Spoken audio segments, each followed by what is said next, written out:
Hello everyone! Today we're going to be building a little birdie. So, before we can actually build our birdie, let's take it apart.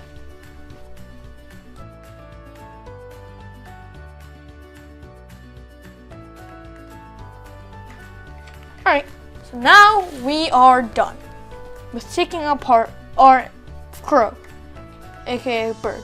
So, let's show you all the pieces. So you'll need two these 1x1 tile pieces. Let's put those down. Two 1x1 snot hole pieces. So let's put them over here. One 1x2 piece. One 2x6 flat piece. One 2x2 inverted slope piece. One 2x3 flat piece, and one of these 1x2 double hinges. So now let's start putting our bird together.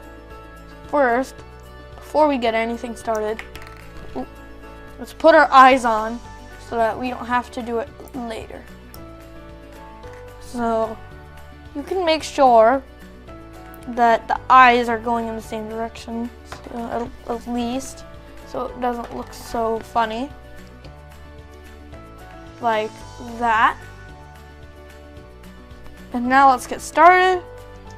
So we're going to place this piece here, like that. It should look like this. And then get your 2x3 flat piece there. Get your double hinge piece, put it down here. So now we have a headless bird, but that's kind of scary, so we don't want that. So let's put this 1x2 piece back here and the eyes right here. And that is our bird. I hope you enjoyed this video. Like, subscribe, and share with all your friends. I'll see you next time. Bye!